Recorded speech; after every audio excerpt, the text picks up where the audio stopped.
Hey everyone, I went to an Indian demo day and rode several of their bikes. We're going to continue our 2024 Versus series talking about these rides and comparing the Indians with their greatest rival, the Harleys.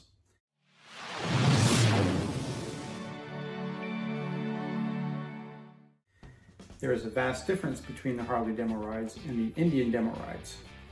With Harley, you have to attend a safety briefing before you can ride and follow several rules like no passing, no slingshotting, stuff like that. The rides are always led by Harley people, and before each ride you have to sign up for which bike you want to ride next. The Indian demo rides are nothing like that at all. Once you've verified your motorcycle endorsement and received your wristband, it's a free-for-all. On the first ride, you're expected to go with a leader so that you learn the route you're supposed to take for the rest of the rides. After that initial ride, you can ride whenever you want and whatever bike you want. You don't have to go with a leader, you don't have to go with a group, you don't have to sign up for a bike. All you do is just grab a bike and go. Generally speaking, this works fine when you only have a few people, maybe 10 or 15, but when you get 20 or 30 people and you only have 11 bikes, it becomes a little chaotic trying to figure out who's riding which bike next. Honestly, when there aren't many people, I actually like Indian's method better. It's so much more fun to just be able to grab a bike and go without waiting for a leader and without being limited by the people in front of you. But I didn't enjoy the process when there were a lot of people there.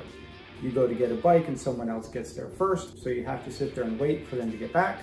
The other downside is that people tend to bend the rules because there are hardly any rules to bend.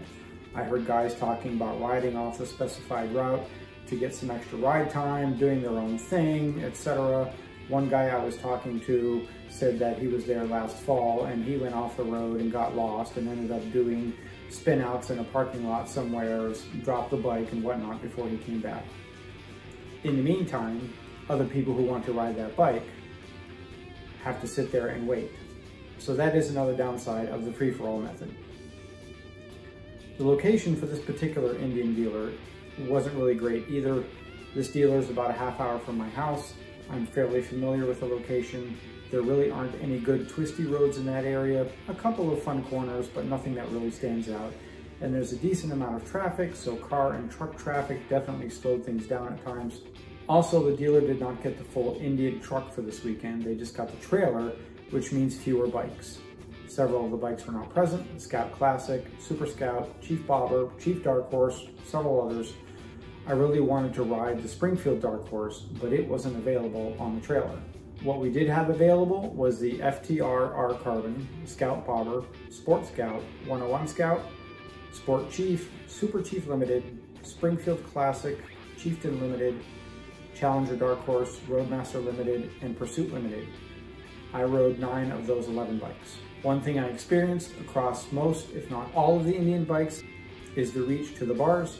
If you've watched my channel for any length of time and remember back to when I owned both an Indian Scout and then a Chieftain, I struggled with the length of these bikes and the long reach to the bars. I'm 5'6", and every single one of these bars was a stretch for me. Of course, some bikes are designed that way on purpose. The more sporty bikes have an aggressive stance. The Sport Scout and Sport Chief, the FTR, the Scout 101, for instance. But even on the bikes that are supposed to have a relaxed riding position, the Springfield, Chieftain, Challenger, I could feel a little bit of strain on my shoulders from reaching to the bars. Probably the one bike that was most comfortable with the stock bars was the Springfield. That bike comes closest to being comfortable for me.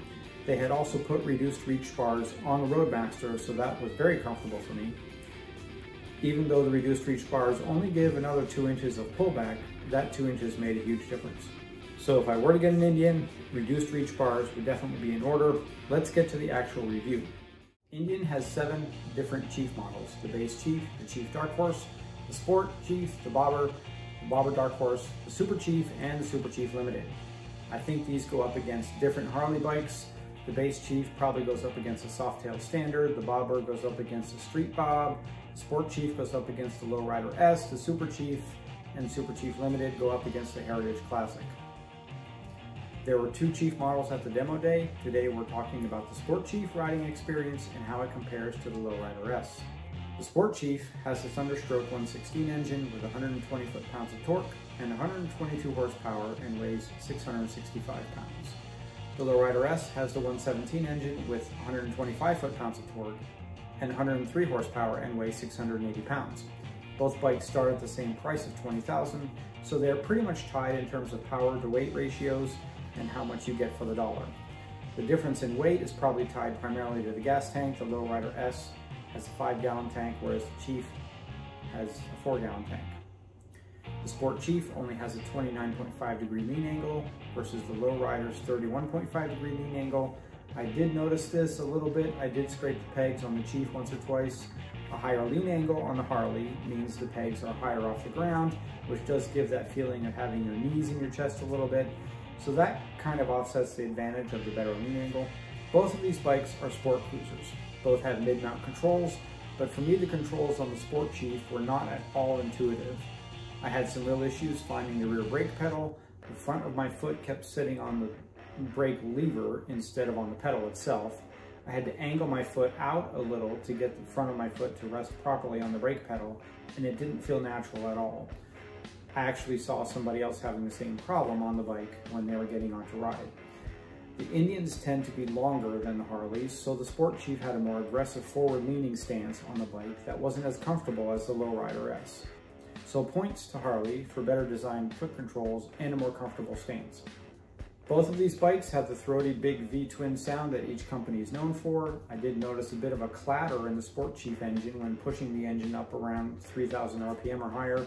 With the forward lean on the Sport Chief, I could hardly hear the pipes, so got a lot of engine noise. The only time I could really hear the pipes was when revving the engine up. The Sport Chief has a quarter fairing and the Lowrider S has a front headlight cowl. Neither do much for wind management. The quarter fairing is slightly better since it does take the wind off of the chest, but certainly doesn't take it off the helmet. It's not enough to really make a difference in my opinion. As far as handling goes, both do a decent job. I think the Lowrider S does edge out the Sport Chief just a little bit here.